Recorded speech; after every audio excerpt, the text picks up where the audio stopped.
I think right here, swing the bat. Oh, you would have had that shot. I would have definitely swung a lot sooner. Swing.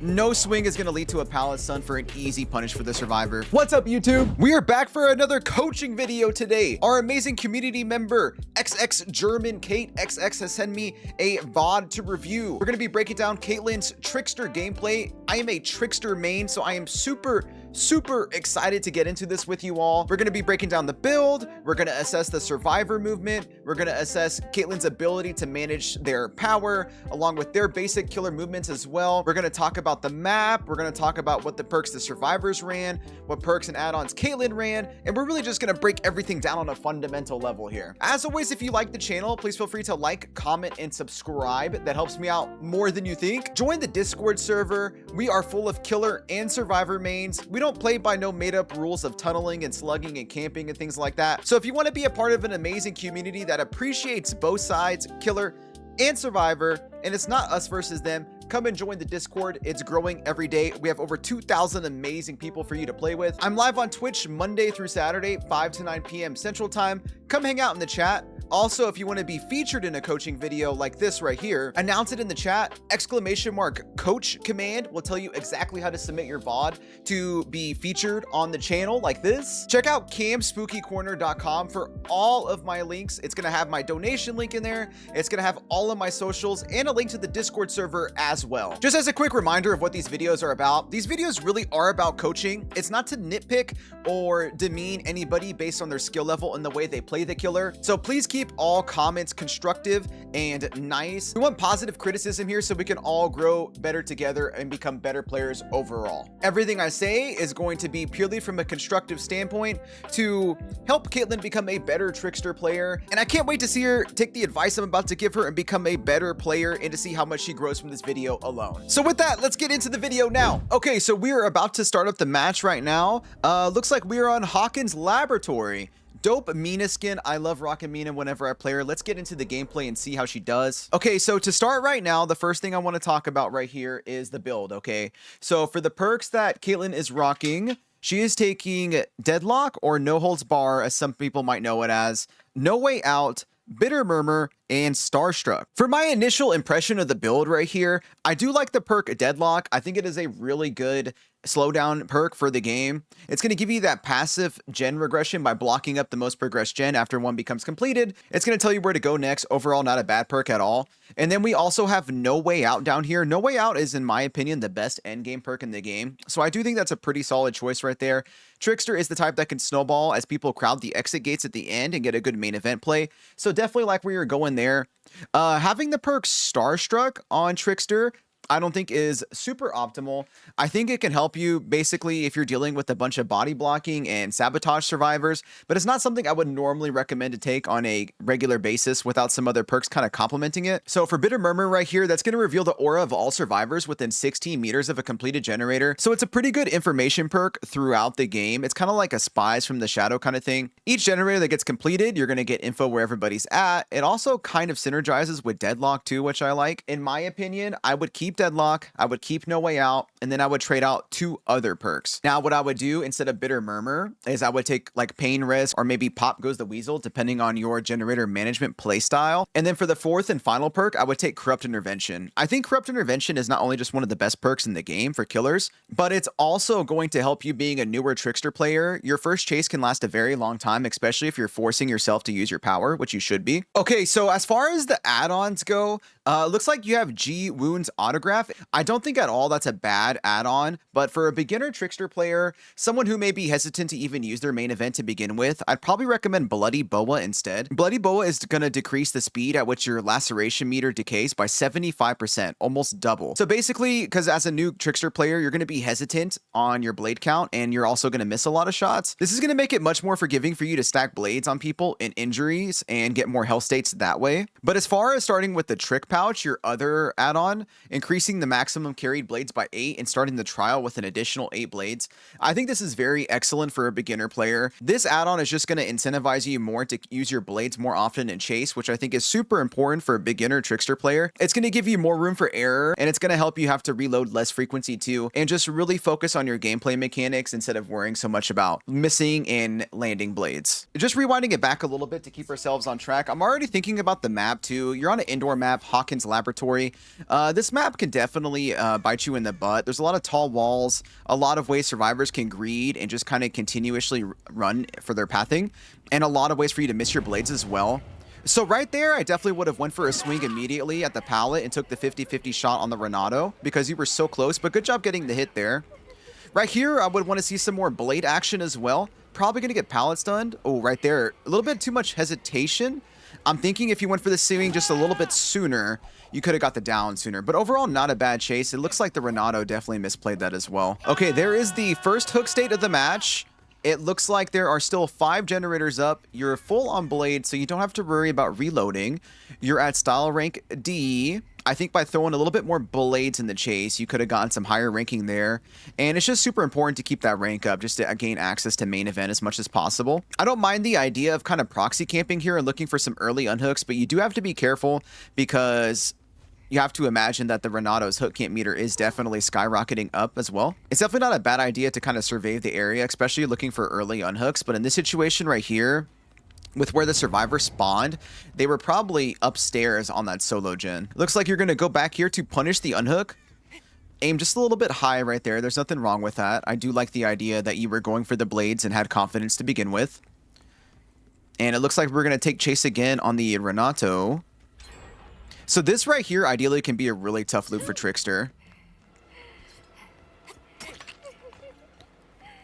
I think right here, swing the bat. Oh, you would have had that shot. I would have definitely swung a lot sooner. Swing. No swing is going to lead to a pallet stun for an easy punish for the survivor. These are definitely things you need to look out for, is any sort of survivor hesitation. A lot of survivors, when they go against projectile killers like that, tend to play pallets very funky. And in this situation right here, the Renato doesn't understand that greeting is your best friend. He's just more kind of hesitating and flicking at the pallet, hoping to maybe get you to make a mistake and respect it. So in that situation, I'm not respecting the pallet and I'm just swinging at everything. Right there, Deadlock is going to become active. Bitter Murmur is active. You see a survivor ahead and to your right. You also have a gen with progress ahead and to your left, so you can't go wrong with either decision. Looks like you can punish a quick heal right here too. If you're ever unconfident about your shots, you can always just get a little bit closer as well before you start throwing the blades. This is typically a very tough loop for Trickster right here, dealing with a pallet and a wall in the middle where the survivor can greed and block your blades. So in this situation, you either have to make a decision. You either have to just not respect the pallet and get them to drop it like that earlier, or try to play around it and moonwalk and hit blades as much as possible. It looks like the survivor's probably going to go left and chain it back into a pallet vault right here. A couple of blades a little bit sooner probably would have helped too. The tough thing about playing on Hawkins is that survivors can make a loop out of anything whenever they drop a pallet. If you don't break it, it's easy for them to hug the wall and just keep going around and around. That's why I usually try to promote eating through the indoor pallets like that. Good job cutting off the path right here with the survivor and not just trying to go directly behind them. Not a bad idea here to cut inside. And it looks like the survivor also didn't pay attention to the red stain as well. A little bit of loss of camera controller movement right here. If you're ever unconfident in a situation like that, I recommend a short swing. And with controller auto aim, that can help you in some situations if there's nothing around. A little bit of head shaking right here. That's pretty funny.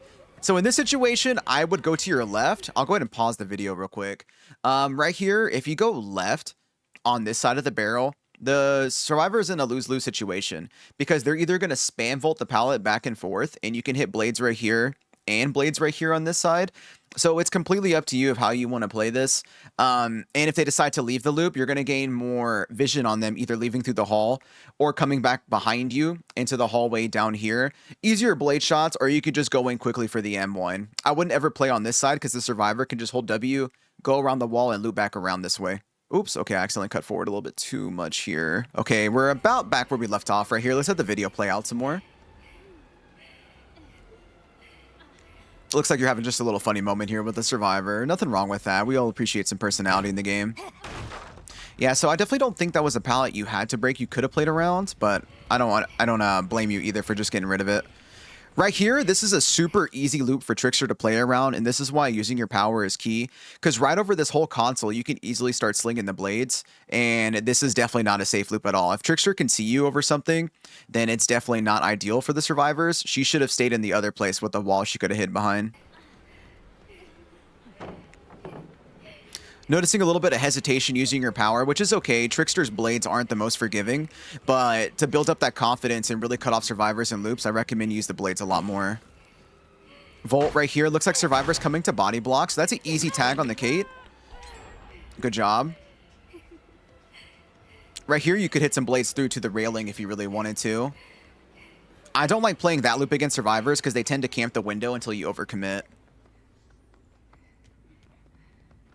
Good job tracking right here. I'm hearing off the left that generator has a lot of progress with deadlock. So you're kind of in a bad situation right here. Let's see if you drop the chase and just go back to the gen. I think that's the better idea. Looks like 11's in here too.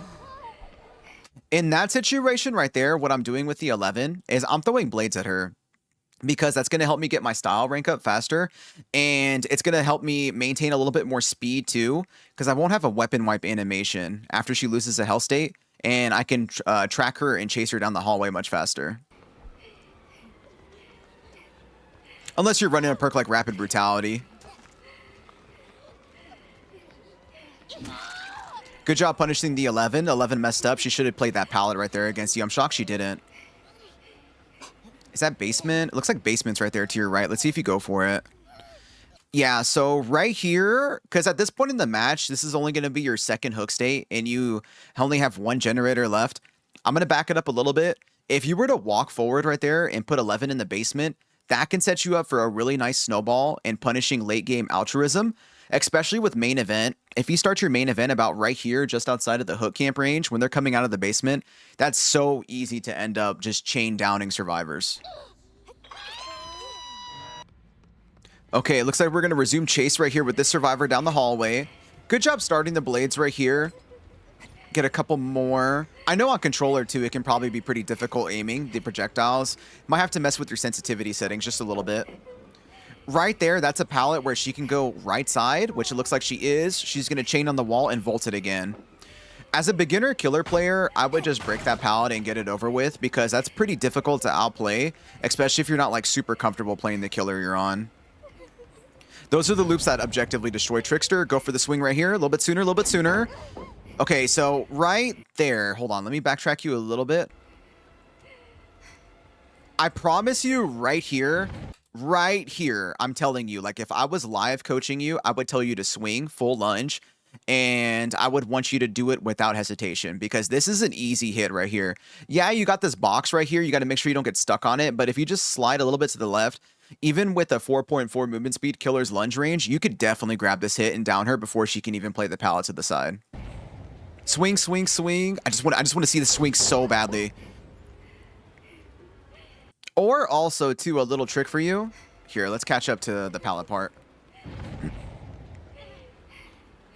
Also, right here, too, if you end up in this situation where the survivor is directly under the pallet waiting to stun you, with where you're at, I'm going for the short swing all day. I'm immediately tapping my attack button. My chances of hitting her go through the roof that way instead of lunging on it or just waiting and being too patient to begin with.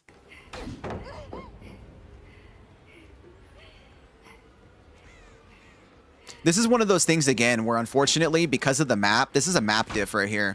Survivors can leave pre-drop pallets like that, chain around the wall, and it's just so bad for 4.4 movement speed projectile killers. Right here, this could be a pretty easy loop. What I'm doing in this situation, which I don't mean to rewind so much, but I'm just loving analyzing the gameplay. Right here in this situation, I'm not going to follow the survivor the way they want me to go, because she wants to go and kind of do like a little revolving door pattern right here. I'm going up these stairs, getting vision on her, and throwing blades through all these little cracks. I truly believe that when it comes to playing Trickster, you have to change your entire mindset and always be thinking about how you can use your blades in chase. So go up the stairs, go to the middle of the platform. Then the survivor's stuck with two situations. Either she stays there and you get blades on her and she goes down, Or you can drop off right here. You're a killer. You don't get the stagger fall reduction. And you can chase her out and probably M1 her out here in the hallway if you have to.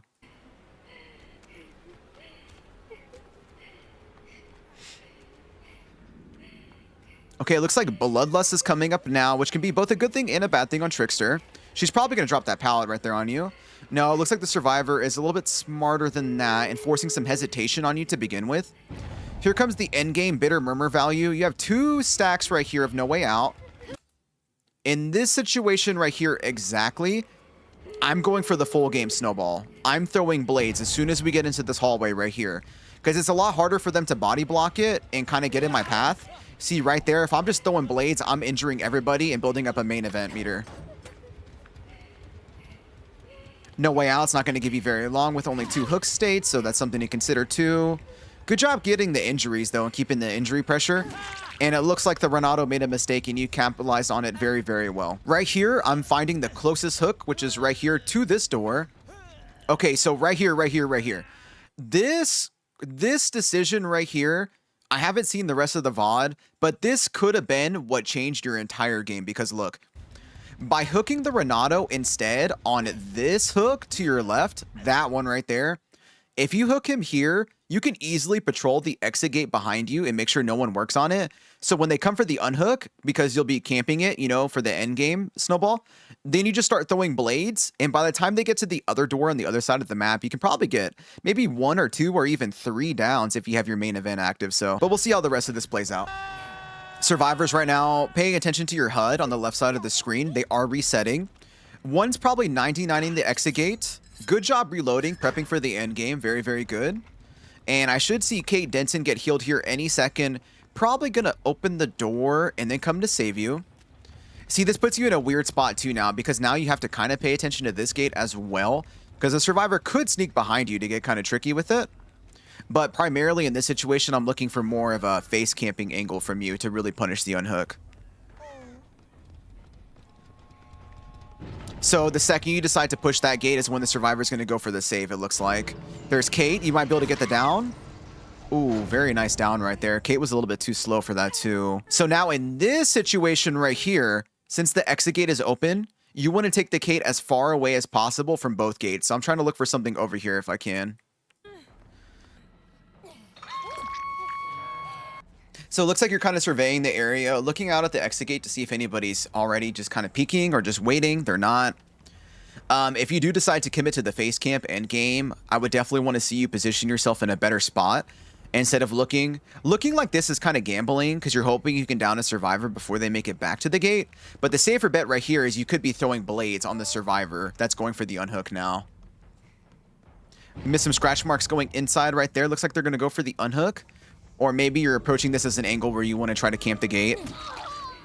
In this situation too, with the way the end game works in DBD, you get 15 seconds of borrow time getting unhooked. So it's pretty like seamless for survivors now to make it out alive, unless they're on just a really bad map. Good job forcing those 2 survivors out right there so you can keep your matches going. Let's go see where the other 2 are now. Okay, it looks like the Renato left, and it looks like unfortunately you may have a V just kind of waiting at the exit gate. This is just one of those things right here I'm going to speak about. This is so annoying to deal with as a killer. If you're a survivor player watching this video, please leave. You stand nothing to gain right here by waiting for the killer to come and see you. Good on you for not losing your mental and just pushing out the survivor right here and not just waiting for them to leave or DC, There we go. Give him a little love tap and get him out of here. Okay, so final stats of the game. You had 1, 2, 3, 4 hook states and no kills and 4 people out. Looks like there was some ping issues, maybe, is what they were talking about. I don't really know what they're saying in the endgame chat there. I do want to see if we get to the builds, though. Let's see what kind of builds the survivors were rocking and what you were going up against. Okay, so right here, Kate Denson, Windows of Opportunity, Lithe, Dead Hard, and Finesse. Very interesting build right there. I kind of figured that from the Kate, though. She was trying to play in your face a lot, so she was playing very altruistic. 11, Blast Mine, Head On, Quick and Quiet, and Inner Strength. Very interesting build right there. I definitely sense a little bit less experience level from this survivor, and they took a flashlight too. And then with the V, inner strength, windows of opportunity, plot twist, and then the Renato definitely had the best build of all of it. Renato had the finesse, adrenaline, 5 moves ahead, and iron will. No exhaustion perk taken that one, but overall really solid setup. See, the issue with this right here is that you're trying to combat all of these really strong perks that can waste your time and build time for them in chase. And all you really have to combat that is deadlock and no way out. So by a simple swapping of your perks around and maybe some more optimal add-ons, I think that can take your game to the next level. So overall with the match, some things that I noticed, the good and the bad, of course. So for the good things, I do think you do a really good job of keeping pressure through injury. You're not afraid to tag survivors that are trying to body block and get in your face. I think that can be a new thing or it can be a thing that new killers kind of struggled to begin with and how they play around that. You were very quick to swing in those situations, which was good. You set yourself up for a lot of good snowball situations where you can kind of slug for pressure. I think a little bit more slugging when you get behind in games is going to benefit your playstyle a lot. And I definitely liked that the way you were managing the hooks, you were definitely thinking about, you know, the positioning and where you wanted to keep the survivors at. If you were to proxy a little bit more and maintain more vision, like visual on the hook, you can definitely get some more punish and you know, trades at the hook that way too. So, and then the things that I see that you could definitely work on is using your power more. I always preach this to every player that comes across my channel. You have to use your killer's power, especially a 4.4 movement speed killer. That's like playing Huntress or Deathslinger or Hag and not using your projectile, not using your traps. You're just going to be in for a world of hurt that way. So even though you're going to miss a lot of shots, every time you miss a shot, learn to improve your accuracy and get better in the future. If you're really not confident in them, make sure you get a little bit closer and then start throwing your blades that way. Maintain better control of your loops as far as like where you position yourself in the survivor. You want to always keep the survivor in front of you, where if they go left or they go right, if it's their only 2 options, you can punish either way. So always think about that from the survivor mindset. I know you play a lot of survivor too, so that's going to help you out a lot. And also when it comes to the endgame situations, if you're going to definitely go for the camping angle, you should really commit to it in camp, because honestly, a lot of survivors, especially like this right here, can get cocky and you can punish their altruism, and that can lead to snowball situations too. I don't think you even had access to your main event one time this match. So by using your blades more and gaining that main event ability, it's going to help you snowball your games to much better success. Also, don't be afraid to rotate gens too. If you feel like you're just kind of wandering and you can't see anything, then, you know, bounce around your gens, go kick gens, because those can help lead you to more information to finding survivors and slow down your game a lot more as well. Overall, not a bad game. I can see the things that you are picking up on a Trickster. I can also see the things that you're still struggling with and can definitely improve on. So, you know, I definitely look forward to seeing your next VOD and how you take this advice and how much you grow as a player. If you like the content, y'all,